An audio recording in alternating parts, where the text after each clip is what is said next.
Julie Armstrong, the Charleston County Clerk of Court, and I am indeed privileged and honored today to welcome you to this auspicious occasion. I think it's so appropriate that our sheriff is making history in the house that built history. So we welcome you here today to this big event. You will see her take the oath of office, which is a tremendous step toward her new leadership in Charleston County. So please, at this time I will turn it over to the judge and we welcome you. Thank you so much. Thank you so much, Madam Sheriff. Are you ready to be sworn in today? I am ready. Thank you so much. We will proceed.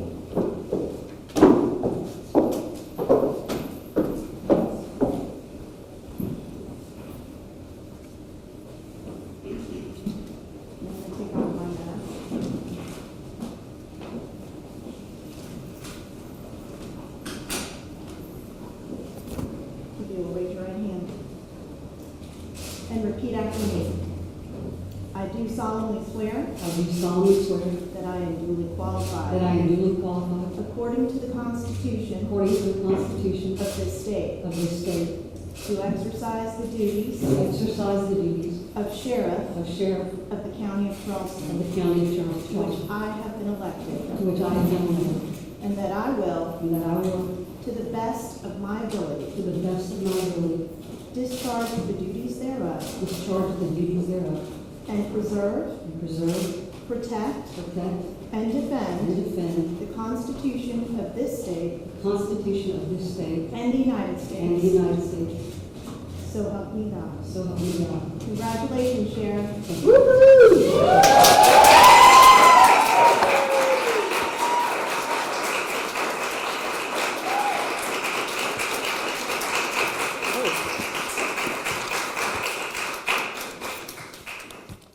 I didn't realize there's so many people in here.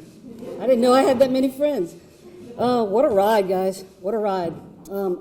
I am incredibly humbled and thankful for all of you here today. This is friends and family and close friends and family and staff from the election. I have to recognize some of the folks that were really special to this election, to this process we went through. And I want to start with the two on the front row, Amber and Jillian from Make Progress SC. I don't think if it was for the two of you that I would be standing here right now. And thank you so much for all the hard work that you did over the past 10 months. Vanessa, my do everything. Whatever I needed, you were there. Abby, you watched the money, you watched the laws, you kept us all in line. Mary Louise, is Megan here? Megan, I can't tell with your mask on. You guys always had my back, always. And I thank you so much for that. Colleen, thank you for encouraging me or kicking me in the seat to make me run. I appreciate it. Aaron, who's taking pictures, is Hannah? Hannah's not here today. Hannah, Aaron from Draft South Media. You guys always make me look good on camera. I don't know how you do it, but you do. And really to all of you, all the fellow candidates that I was out on the campaign trail with, it was a really special time, and I think I made some really great friendships, and through COVID and through the Zoom campaigning, we were able to forge something really special, unity in Charleston, which was desperately needed. There are countless volunteers, y'all, that did the hard work throughout the campaign. I see Jasmine back there. Is Audrey back here? Okay. So Jasmine, stand up for a second. Jasmine is one of my former students. Audrey was supposed to be here too. Jasmine has a story of her own. Y'all, you need to listen to people's stories because you are why I do what I do. And I thank you.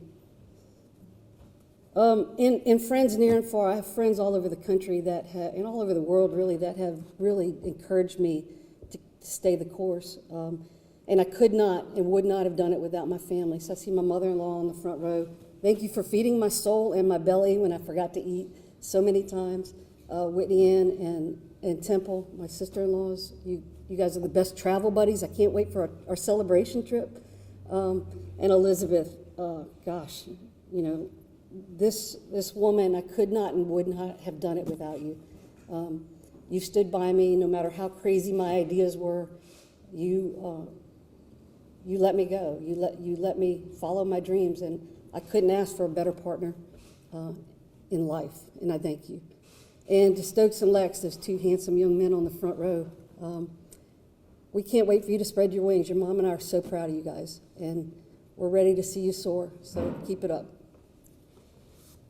So I just want to tell you a little story. I know by now most of you know my story, but my past 3 decades in public service have been the most challenging and the most rewarding at the same time. By now, most of you have learned my story and how it has led me to this place. It was not an easy one. It was not normal, whatever that is. In fact, much like this past year, it was full of uncertainty. When we think about 2020 and that nightmare that we just came through, we think about all the events that dominated our lives. The global pandemic, the social injustice, the civil unrest, the joblessness, the awakening of a social movement, the Zoom calls, and the conflict. But for me, and that's for me, it was a year of hope. Because despite all of that, and among that fray and disorder, I was still able to tell my story and listen to so many of the stories of people in this community. And I learned this. I learned that this community is resilient, and that over 111,470 residents of this county share that same narrative of hope. They have hope that we will restore the community's faith and trust in our profession. They have hope that we will work together to unify and to protect and serve, no matter what our differences. They have hope that the people in uniform that are sworn to protect and serve look like them and understand them. They have hope because they believe it's never too late to change, to forgive, and to be our best selves and heal one another. You'll notice a saxophone to my left, and I'll tell you the story and I'll try to get through this.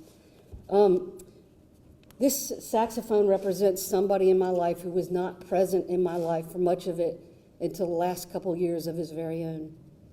My father, who was absent from most of my life, was a well-known radio personality in the greater New York area, and he played the sax professionally for famous recording artists. My father also never acknowledged his 3 youngest kids until very late in his life after he was widowed.